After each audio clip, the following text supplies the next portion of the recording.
sessions with him, number one. And obviously, it's not all plans that we disclose in public, but there is a diplomatic angle that is involved. South Africa is a powerful stakeholder in Africa and in the world, and obviously should be a powerful stakeholder that we'll be working with. I'd leave it at that. But we are also looking at him engaging with civil society. We have our leaders in prison, and it's been turned into some kind of a cinema style thing back in La République.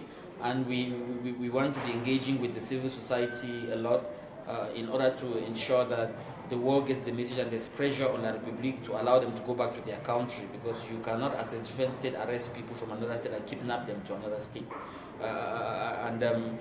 There's also going to be a lot of engagement around pertinent issues like the schools issue in Cameroon, where we are being sent through an educational system that is designed to ensure that we blame ourselves for not succeeding.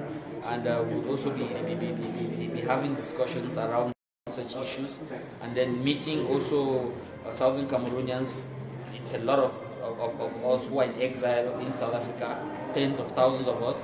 We'll be meeting them in Johannesburg, in Cape Town, and then would also be, while he's here also, he would also be having working sessions again with some other stakeholders that I would also not want to disclose, in order to fortify the struggle also, and also so that he's also to give us direction, because we are only one country in many countries where we have been exiled and the people back home, direction and setting the tone, so that as he continues to go around the world, then we'll all be brought to the same page on how we are then going to cross to the last lap of this struggle, so that we can all be able to be in Boya soon and hosting our blue flag and our stars.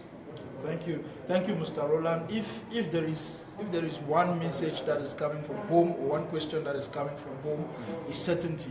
Mr. Roland, you have already spent a good number of hours chatting with His Excellency.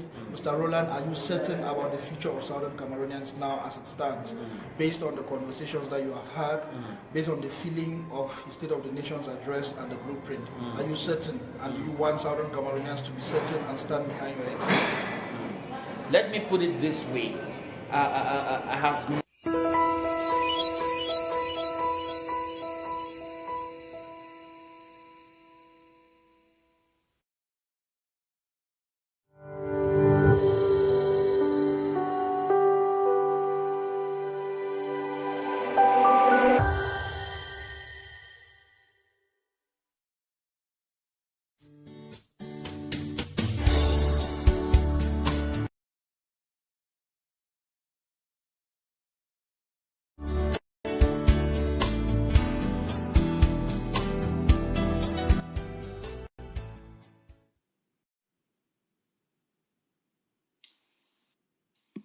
hello.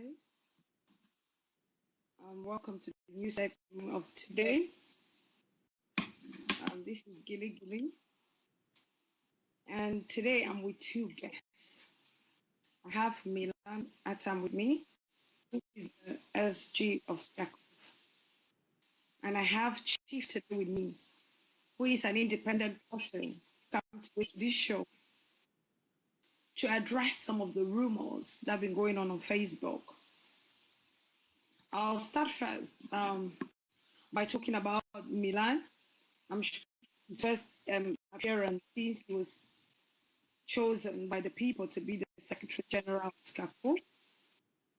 I want to say welcome, Milan, to the show. Okay, thank you very much, Gilly. Good evening, and good evening, Chief. Thank you for having me. I'm going to introduce Chief.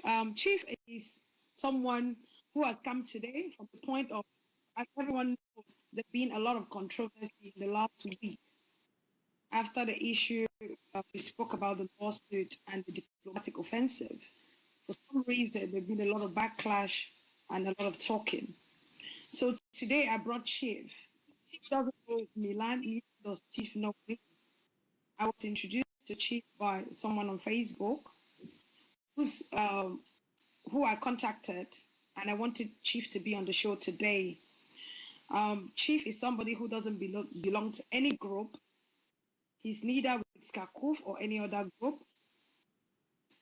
He is here today to be the voice of the people and to ask the questions and the worries that people have, both on Facebook and off Facebook. The last week, he has been investigating all the questions that people have and all the worries. So today he'll be directing some of the questions to Milan to answer being in SCACUF. And Chief is not for independence, neither is he for federation or unit state, like you said. He is just a Southern Cameroonian who wants to be free and doesn't really care what takes us to Boya. So I think he comes from the point of when we say independent, he is an independent person. Welcome to the show, Chief. Thank you for having me. Okay. So I'm going to start today by welcoming and saying congratulations to Milan for being the SG and for us to tell us how it feels to be an SG. That's a difficult one. I haven't had any sleep for the past 2 weeks. So I've been working around the clock. It doesn't feel anything but just work, work, work, and being under pressure all the time. So that's it. So do you want to tell us you're not enjoying it or you're enjoying it? Which thing? I don't think it's a role. I wish I was back at home doing something else, hunting or drinking palm wine. That is something that I enjoy. So everything I'm doing now is with the hope and the vision of that moment when I'll be sitting there not having to worry about reading reports or having to coordinate the different facets of our struggle. Okay. So I wanted to ask you, before we delve into the issues of today, I wanted to ask you, Milan, I know that from the second conclave to the third conclave, a lot has changed within SCACUF in terms of organ and leadership. What can you tell us about the changes that has happened within these two conclaves?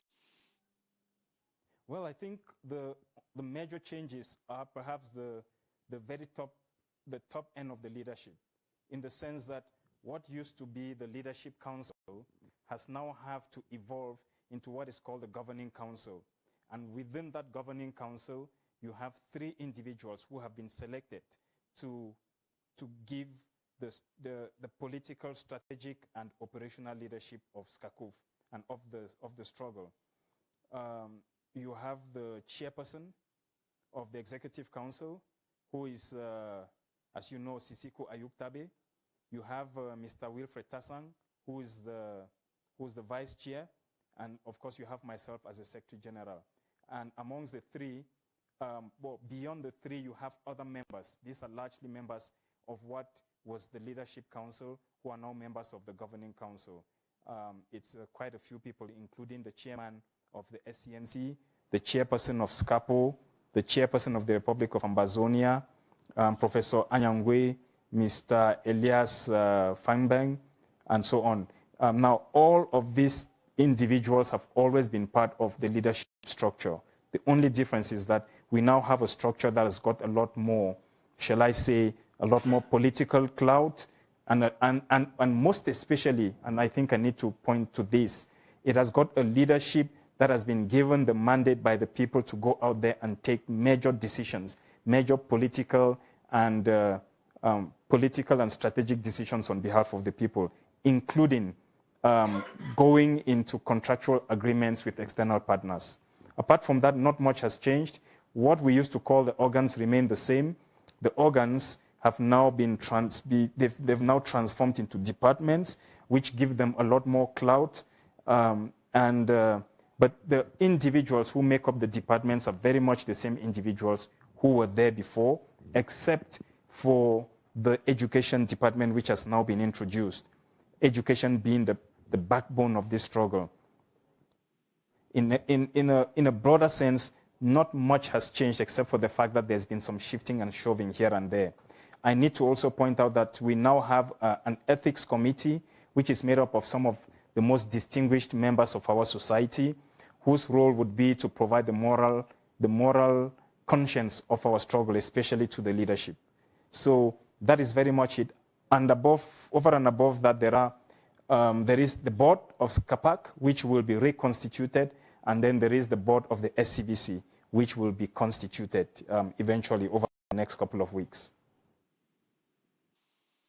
Okay, so that sounds great. So today I think we'll be moving straight to the issues of today because we have no much time. I'm going to go straight to Chief. Chief, would you like to ask Milan your first question? And before going into that question, I would like to just introduce this show. That people know this show as Gilly Gilly's show, or one-to-one with Gilly Gilly, but what we do here is strictly independent. I might be for SCACUF. I promote participatory politics. So this is a platform where we brought it so people can participate. People on Facebook can write their questions and get answers. You can bring the leaders here. So it acts like a medium between the leaders and the people. So in as much as I am a Southern Cameroonian, I have my own views. I'm not independent. I am part of SCACUF, but I try to portray this show to be as independent as possible. So everybody is represented. So it's inclusive. So I will start today by asking Chief, ask his first question to Milan. And this is about some of the issues that we've had come up in the last week after Dr. Tabe was here about the issue of the lawsuit and the diplomatic offensive. So please hand the floor to you, Chief. Good evening, everyone. Let me start by reiterating what you just said. Let me prefix this by saying that I do not belong to any side of the political divide. In fact, I'm just for good governance. Good governance, I'm for unitary state so long as it is good governance. Unitary state, federated state, confederate state, it could be independence. I'm for everything or anything so long as we have good governance. So I'm from a very unique perspective. That's what I come from. But this is what I'm hearing, people, because I do have an ear to the ground. This is what I'm hearing, especially about the lawsuit. And I would like to have a reaction. I'm addressing Mr. Milan. This is what I hear. I'm hearing that there's a lot of unity within this SCACUF Governing Council, and that is why they cannot send out a clear, concise message. People are confused. On one hand, there's a story running around that there's going to be a lawsuit. On the other hand, there is no lawsuit.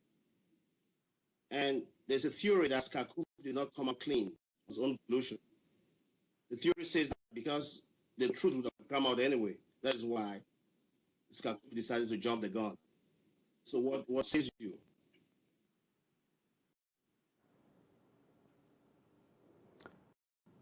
I don't know if I got the last question clearly. I'm not very sure, but the first one about fractions and disagreements at the top end of the leadership. I will answer that directly. You know, there is no leadership structure where you don't have disagreements.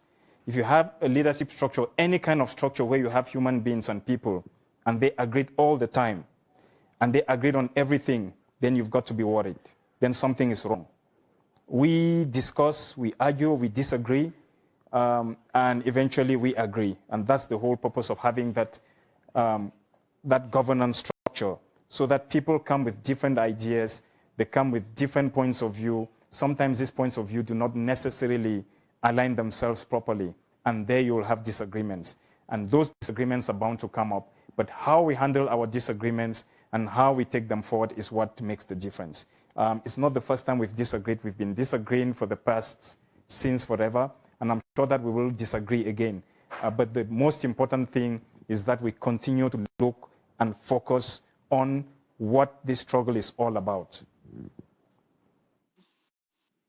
If I may follow up, I'm not sure the last part was addressed. My concern and the concern of the people I've been talking to, that we don't have a coherent, clear message about, irrespective of the disagreement within that may be in the governing council. What is the message? What message do you have for us? So, insofar as the lawsuit is there a lawsuit, or is the lawsuit? Yeah. Well, okay. So there are two things. The one is messaging. The one is messaging, and then the second is the lawsuit. Now, let me talk about messaging. You may have noticed, and I've heard a lot of concerns being raised about the fact that our communications is not flowing as well as it should. That might be the case, but I keep saying sometimes we are a bit too hard on ourselves. We are working with scarce resources, and it's only normal that every now and then some aspects of our operations do not, they don't roll as well as we would like. We have just appointed 2 extra spokespersons who will be boosting and supporting our spokesperson, and my hope is that over the next couple of weeks you are going to see the difference. With regards to the law firm and the lawsuit, I have heard some of the discussions that have taken place. Unfortunately, I didn't watch the show last week, so I don't know exactly what was discussed. But my understanding was that people are worried that there is no lawsuit. And I think it is important that we distinguish between our plans to institute a lawsuit and an existing lawsuit. And having listened to a number of actors, my understanding, and spoken to the legal experts, not being one myself, my understanding is that a lot of groundwork is being done to put together the lawsuit. You don't just go out there and you put a lawsuit. You have to do your groundwork. You have to do your research.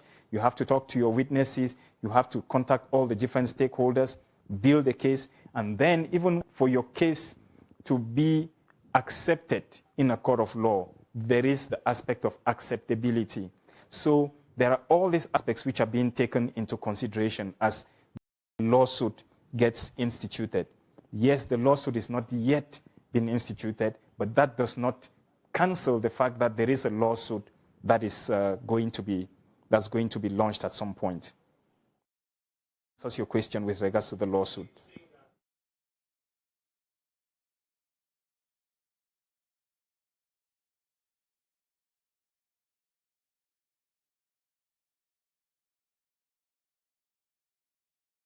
Well, okay, I don't know about on purpose overplaying it. I'm still not sure at what point the idea of the lawsuit was overplayed. But one thing for sure, all the way from the first conclave, it was very obvious to me, as well as to the majority of the stakeholders of the first conclave, that a lawsuit was indeed one of the key things that we were going to roll out. It is still part of the plan. So for me, I don't know about it being overplayed, whether we like it or not. There is a regime in Yaoundé that has caused all kinds of atrocities, and it needs to be taken to answer for its crimes. And that can only be done by putting in place a lawsuit. Now, whether that gets overplayed or not is, in my opinion, at this point, not relevant. What is relevant for me is that we are able to push all the different organs and the different departments to put together the information that will ensure that we get this lawsuit going. We have continued to plead to our people, encourage them to gather whatever material they have, any kind of information they have, so that we can institute this lawsuit. And the one thing that I continue to mention and to reiterate is that it is not enough to do what has been done in the past by suing the government of Cameroon. We need to start identifying acts by individuals and ensuring that each and every one of those individuals answers for what they have done. And for this to happen, all of us need to participate. I think the mistake we make every now and then is to believe that it is somebody else's duty to carry out this lawsuit. I think it is incumbent on all of us to bring our different pieces of the marble together so that we can build this case against this regime that has demonized our people for so long. So about it being overplayed, I don't know, but I really do not have a problem if somebody overplays it, because it needs to get into the consciousness of our people to the point that they understand just how important it is that we start getting these people in Yaoundé to be shaking in their boots. Thank you. Thank you very much, Milan. I'm going to step in now because I think people have gone back and forth talking, and I think it's good that we have the conversation. I'm open to conversations like this because then our detractors, or those who are picking parts of the puzzle to go out there and relay whatever message to suit their own agenda, and begin to learn from it. I'm going to come to Chief because you're coming from the point of independence. Can you tell me, with all honesty, that this emotional hype that's gone on for the last week, are they coming from clear conscience or they're coming from our detractors? I would think that you, for an organization like SCACUF that is trying to stamp its feet, is trying to govern. That's very ambitious. You want to govern a country. So I would expect that they wouldn't give room for detractors. In other words, I would expect a better communication strategy. So if it would be, I wouldn't blame the detractors. I wouldn't blame them if they're actually prosecuting SCACUF because it's their own fault. So I don't blame the detractors. It's their job to do whatever they're doing. On the other hand, I would expect SCACUF to be more, I would say, to be more, to stamp it and do something about it. Or they will be held responsible. If I wanted to ask this question, I'll take this question to Milan. And my question would be, all this hype that's gone on for a week, what would you say is the cause? Is this our choice of words?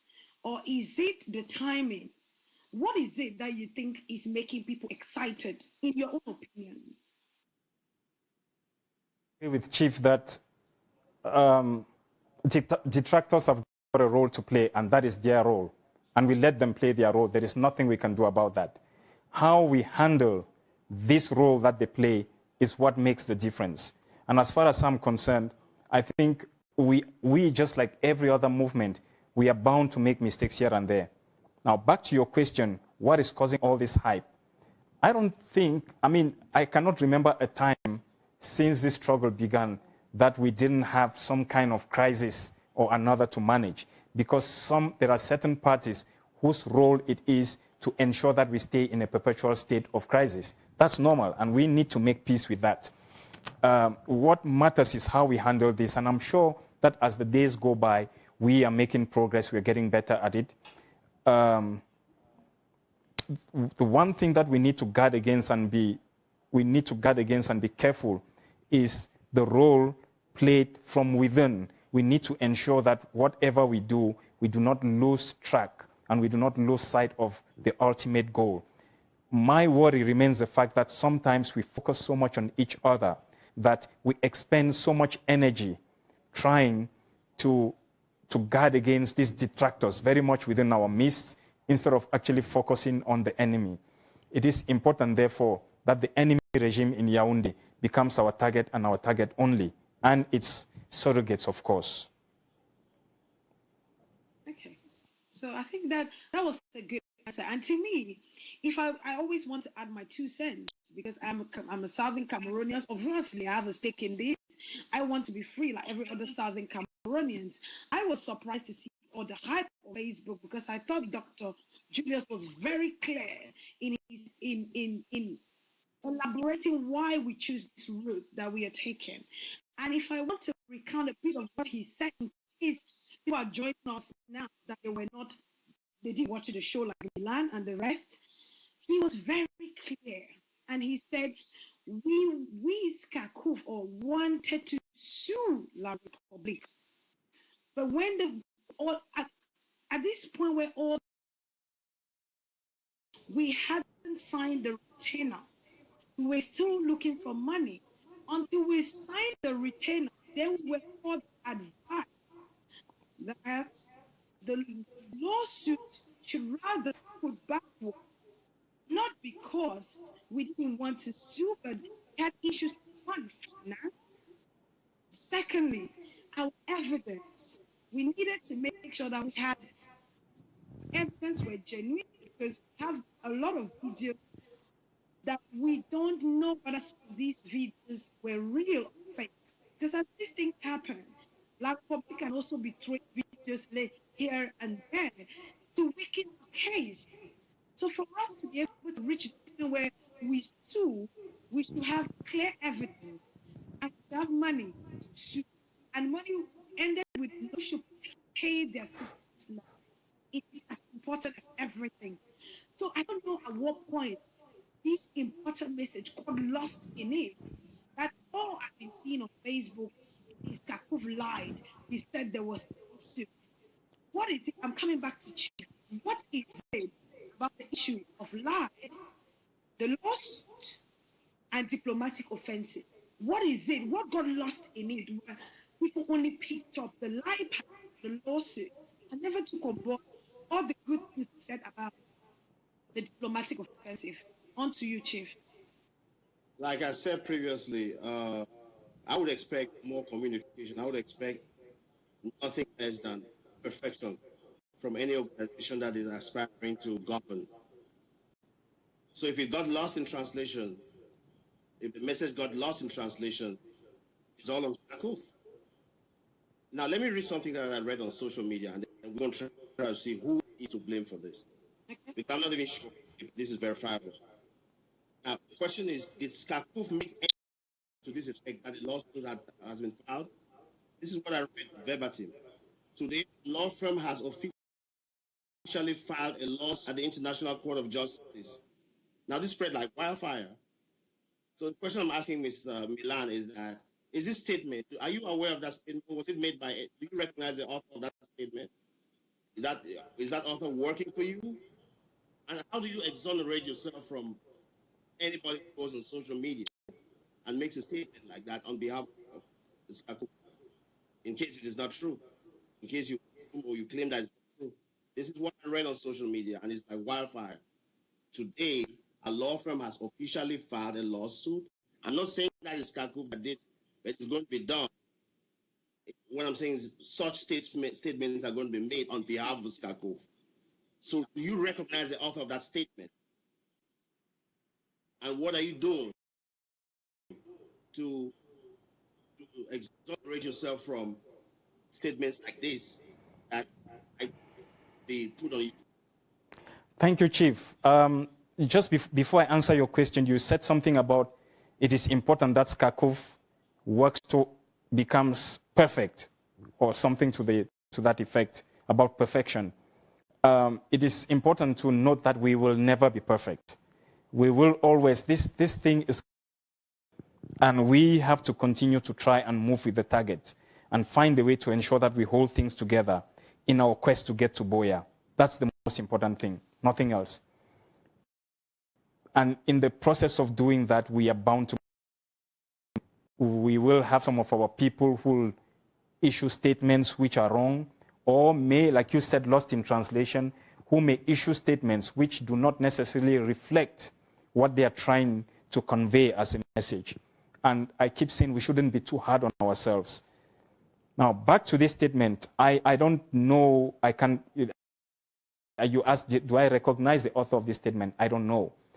People, especially on social media, nobody has got any control over the social media. And if you want to know if I'm telling the truth or not, ask the people in Yaoundé. They realize that the social media is no longer something that is in their hands and that it is completely out of their control. And I think we need to find a way to continue to contain and direct a bit of the traffic of messaging that comes from our people.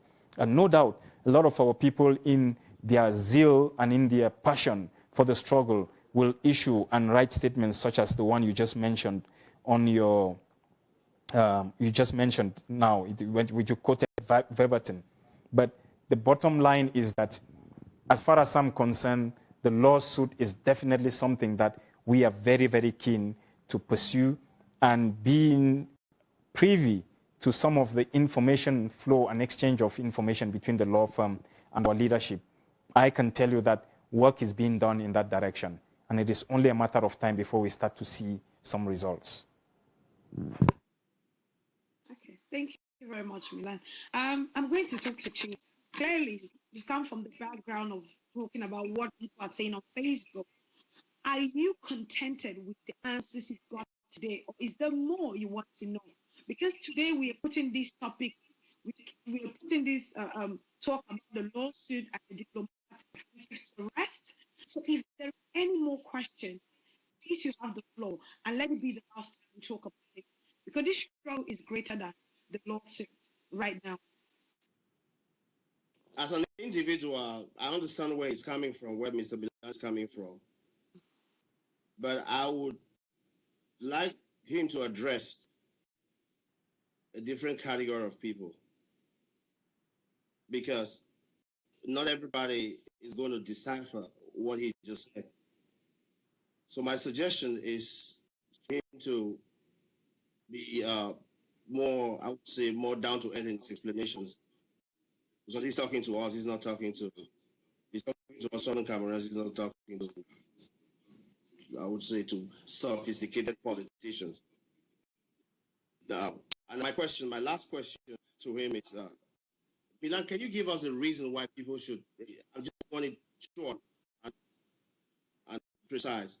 Could you give us a reason why people should keep contributing to SCACUF? Because I read somewhere one lady on Facebook, she's claiming that she's going to try to retrieve $1,000 she contributed to SCACUF. It's a scam. So I want you to give us a reason why we should keep. I've not contributed, but why somebody like me, myself, to start contributing to SCACUF. Thank you, Chief. I can give you 1,000 reasons why you should contribute to SCACUF. But let's start. You know, if we have come this far into the struggle, it is thanks to the average citizens of our nation who have made sacrifices to get us this far by making their contributions, by putting their money, going deep into their pockets and coming out with a bit of money here and there just to ensure that we get to where we are. And I'll give you a number of examples. Let me start first of all by the SCBC, the television whose medium we are using right now to carry out this program. We are one unique brand in the world as a nation who have been able to put in place something of this nature that enables our people to be able to relay and convey their messages, talk to each other, and it's open to to express themselves. Now, you had said I should make sure that I break down whatever I say so that our people understand. Let me break it down. For the past 56 years, or let me say for the past 32 years, since television came to Cameroon, there is no time in our history for over 32 years when we have had such unfettered access to any kind of medium, television, that enables our people to have so much control to the point where they can express themselves completely and say whatever they want, to express themselves politically, socially, economically. This medium is something that is only possible thanks to SCACUF. This medium costs at least $10,000 every month just to pay for the premium. That is for the TV. And when you start breaking it down in terms of all the other costs involved, which is what individuals are sacrificing, we are spending no less than $15,000 every month. And we are not paying a single individual. All this individual, including the lady who's sharing, or shall I say facilitating this particular session, is not receiving a cent. And compare this to the people who work for CRTV and ask yourself, how much does an employee of CRTV earn? Then it will give you motivation for you to want to contribute even more if you were contributing before.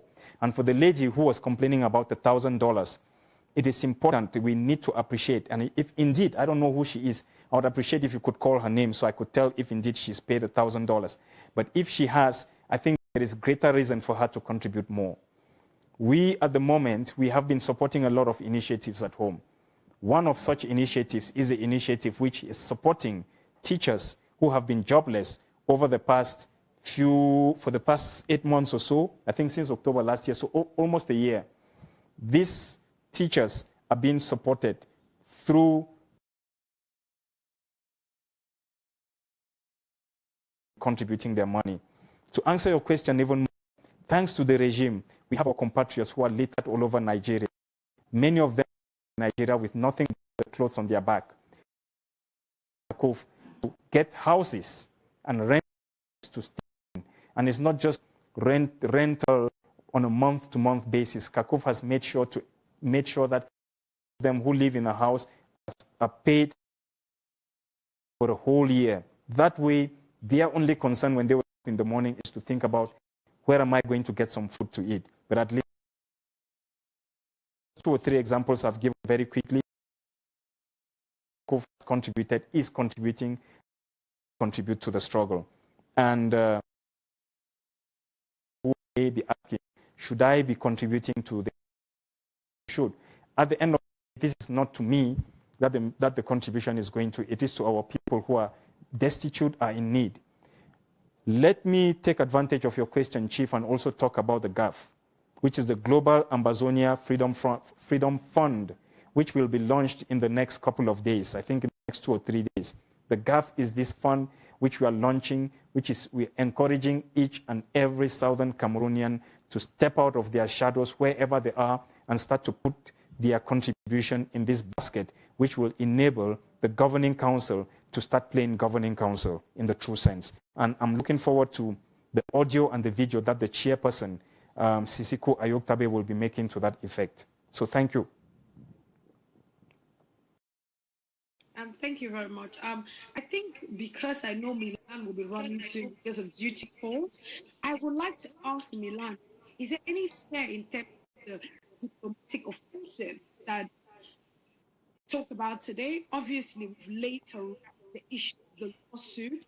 We are moving forward because I think, like he said, for so long we've allowed it to be on holidays because we are talking within ourselves rather than talking to our press. So, Milan, please, is there anything you'd like to share in terms of the diplomatic offensive?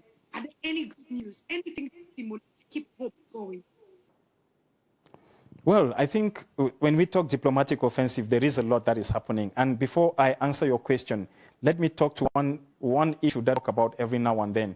When people say, oh, you know, there's this one approach which is the best, is the only approach that works. There is no such thing. And I think we need to start disassociating ourselves from people who say make such statements. People who say the only answer to this struggle is if we pursue self-defense. That is not true. What works is that we pursue the multiple approaches at the same time. We need to be simultaneous in our approach.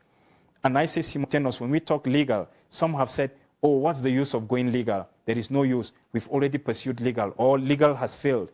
Perhaps certain actions which have been pursued legally have not yet yielded fruits, but they do yield fruits. And a good example is the late Pa Mukong, Albert Mukong, who pursued the Cameroonian government and eventually got what he deserved. He was compensated for the damages caused to him by the government of La République. But the example I keep giving is that even if we were to gain the restoration of our nationhood, our statehood today, the courts will continue to operate. So you cannot cut out the legal simply because you're waiting until we get to that point before you start to operate. You start to build all as you get there. The same holds for the diplomatic. We will pursue the diplomatic channels today, just like we will pursue them tomorrow when we've got our statehood, because we will have to continue to send our ambassadors to country to go and negotiate on our behalf in terms of trade agreements, bilateral political and social agreements for our people, studies, and so on for our students. So I disagree with anybody who says, oh, let's not do these ones because they don't work. Every single one of them works to add value to the struggle. Just like self-defense becomes very, very important moving forward. We cannot ignore it. And in fact, for those who may be privy to the budget that SCACUF has put, the budget for the next few years that SCACUF has put together, self-defense actually takes the fattest piece of the cake. Just to tell you that we look at all of this and see their importance. Question. What was your question again?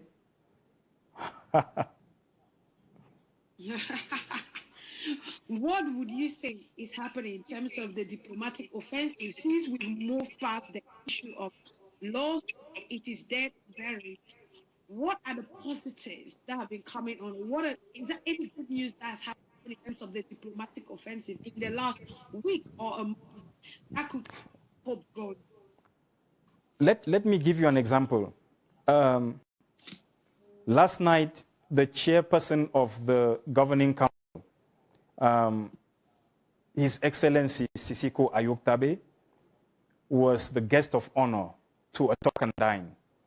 One of the guests of this talk and dine was a gentleman coming from a French-speaking country.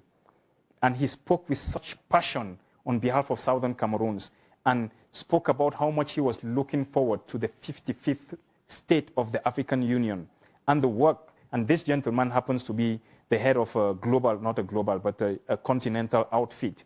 And he talked about how much he would work and within his network to ensure that our struggle gains support continentally. Now, that is a diplomatic victory. And we now have an ally, not just from any country, but from a French-speaking country on the African continent. We have had a number of successes over the past month, including the visit by our compatriots in South Africa who went to present our case to the South African Parliament, the Subcommittee on Foreign Affairs.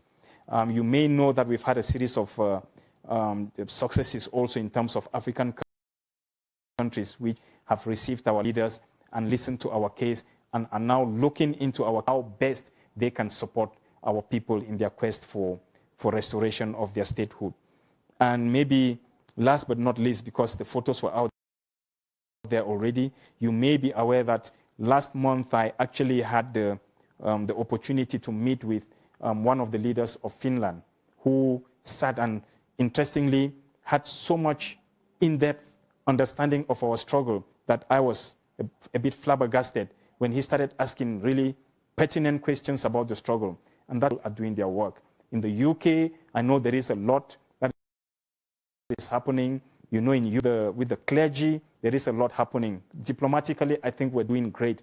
The report that came from the chairperson of the diplomatic, or what we call the Department for Foreign Affairs, actually puts the number at over 35 countries where we have interacted and sent some documentation.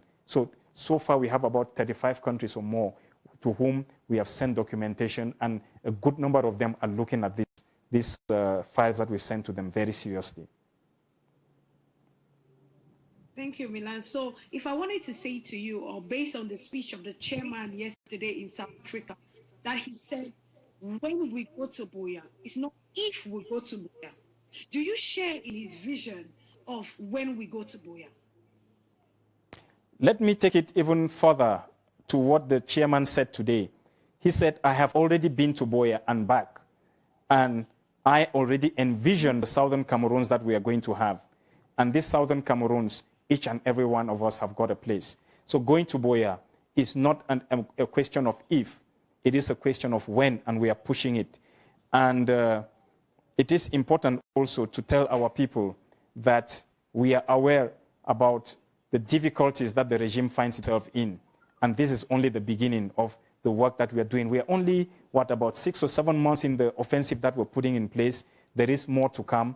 I go back to what Chief was saying. There is a lot of work to do. We need to acknowledge that, but a lot has been done, and we need to acknowledge that as well. Okay, thank you. So I wouldn't allow you to go without talking about the issue of school resumption, because that is the hot potato on the table right now. If I wanted to talk to you, Milan, about school, some are saying that if they release all our leaders in prison, we should go to school. I want to ask you, when did we lose track of the struggle that now the prerequisite for going back to school is our leaders? Are we losing track of the struggle, or there's just so many things happening that we've lost in between? And how can we?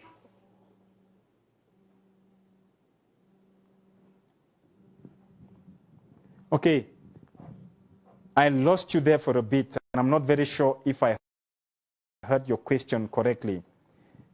My question. Yeah, but then if I understood, can I go? My last question for you was, you cannot go without talking about school resumption. Yes.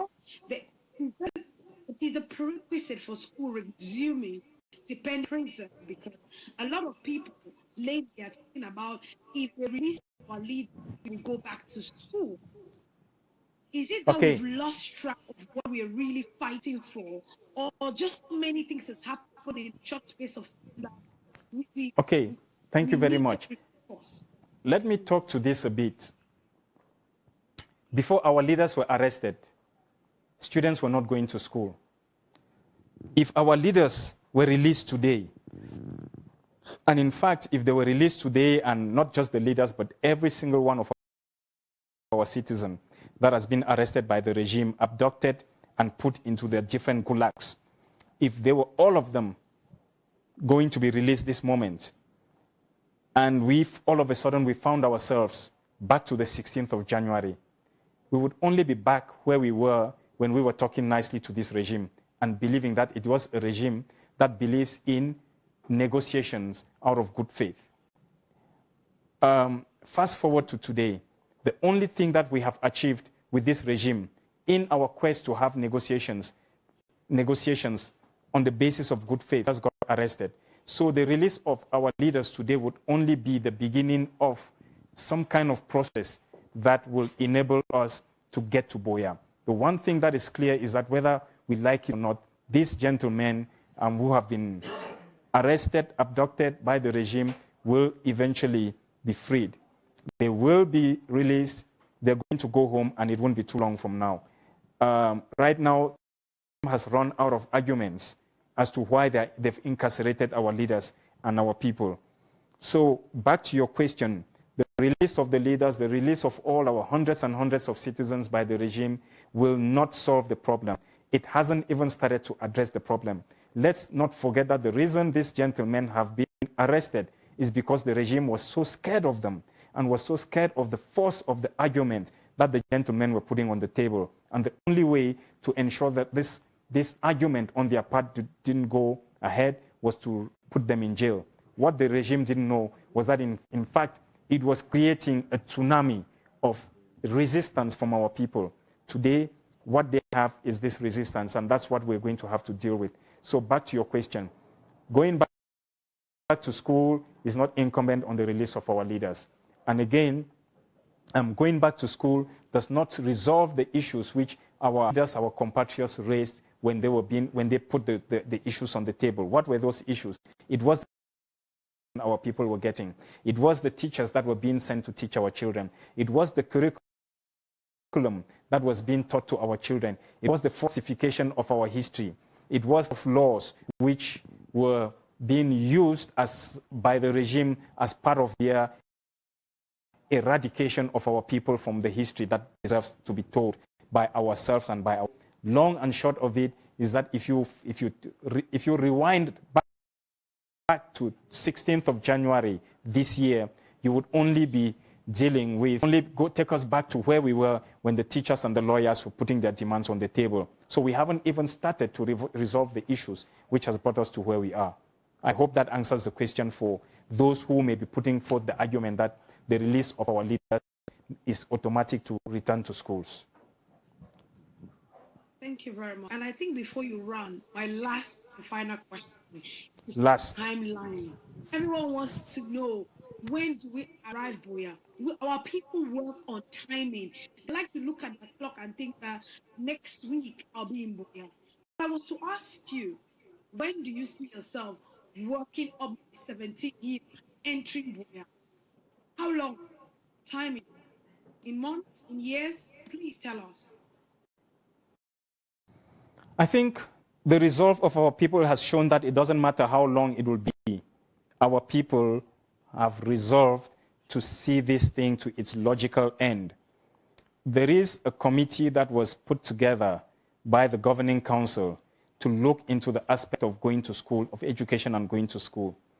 And before this committee drew its conclusion, they consulted widely with our people, both at home and in the diaspora.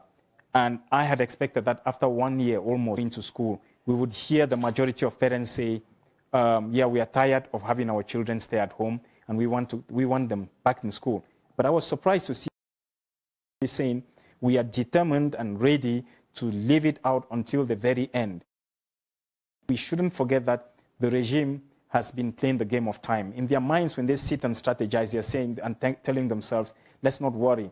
It's only a matter of time before they're going to tire out. They said this in October last year. They said it in November. And they were quite sure that by December, by Christmas, the teachers and the lawyers would have given up and they would have, with tails between their legs, come back to them and gone back to school. Today, we are in July, almost the following year, and nothing has changed. And the regime realizes that as time goes on, it just builds and it intensifies.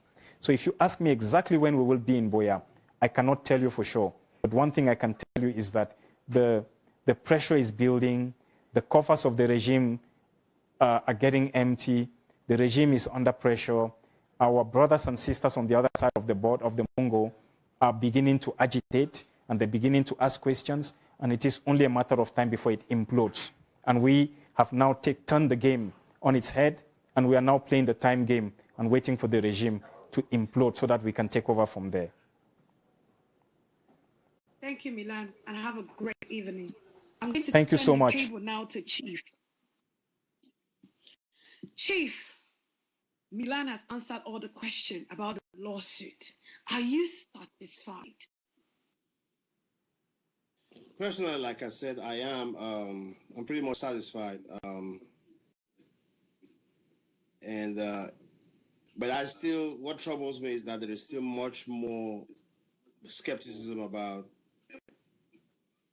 the lawsuit on social media. Mm-hmm. But I believe the explanation I was given today makes sense. It does make sense. So if I was to ask you, Chief, to advise all these distractors or these people with genuine concern about the lawsuit today, if I was to turn the table on you and say, talk to them, to make them understand, maybe in the language that you best think it would put this thing to rest, what would you say?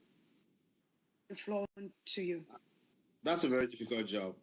It's a very difficult job because I would have expected, like I keep saying, the question that is going to be asked is that why did it take so long for SCACUF to show up? Why did it take that long? So it's that job. It's not my job to go around explaining to anybody. Take ownership and tell the people why it took them that long. That is the main problem. It took them too long to show up and explain things. So the explanations are brilliant. They make sense, but it's a little bit late. I'm not saying that it is done, but it came a little bit late. So I accept with you. As I said, I would like to be independent. As much as part of SCACUF, like to know what is right from what is wrong. I might agree with you to say time. We were a bit late in terms of time. But you will agree with me that SCACUF is a baby. They have to crawl before they're able to work, to stand and walk. So we are bound to make mistakes. Like Milan said, I can only add to it that we learn from our mistakes and we admit that we were late in this second or in this instance. But I think we've learned from it and we will make amends and grow. We can only say the future is brighter. Would you accept that with me, that we should look towards the future? That hope is all we have to push strong forward. I totally agree, but be reminded that the bar is very high. Mistakes are not allowed in the 20th century or 21st century. So it's just a question that I'm sounding to SCACUF, anybody who is aspiring to govern in the 21st century. No room for mistakes. The bar is high. Exactly. I admit that the bar is high, and we've admitted, we've said we are moving forward. This topic is there. I'm happy that you can admit that you've understood everything Milan has said and everything Dr. Abe has said in terms of this pursuit, and we are moving forward. Do you agree we move forward from here, please? If I understood you, was that a question? Are you admitting with us that we lay to rest this topic and we move? We move. I'm satisfied so far. So I will thank you for making your time to come today. I ask you few questions outside the laws. This is your own opinion, being a independent person. In terms of the school resumption, what do you say? Would you like schools to go back? Why they should not go back? Can you tell me your own take? I think all explanations have been given as to why schools should not resume. How can you go to school when your lecturer is in jail? Fontaine is in jail. I don't know who is taking over his lectures. There's a principle that was cited a long time ago. Not just him, that is one of the examples of people, of school officials who have been arrested and they're in jail. So why would they go to school? It doesn't make sense to me. That is the only trump card that some Cameroonians have. That is the only card they have. If schools resume, it's the end of the struggle. It's a very, very delicate. Even Palmer said it. I'm talking about attorney Ben Mona. He said, stay out of school, even if it means 1 or 2 years. Go ahead and do it. With this regime. Okay. You just have to catch them by the balls. Anyway, I will thank you, Chief, today for coming to the show, and I'm sure you were happy being here today. I will end the show today. I will say you have a lovely evening, and thanks for our viewers. And next week is another time, and we have another panelist that will be on our show, and we will put the flag there. I wish everyone a good weekend and good evening, and please look forward to the chairman's speech, which to follow after the show. Please do not forget to pay your citizens' levy. It is very important. Like the chairman said, South Africa, if you put your hand in your pocket and you 10 rand out of your pocket, your tone of voice, this struggle will change. Please, let's donate, and keep donating so we can honor the outcomes of this struggle. Thank you very much, Chief, and have a great day. It was Gilly Gilly. Thank you. Thank you.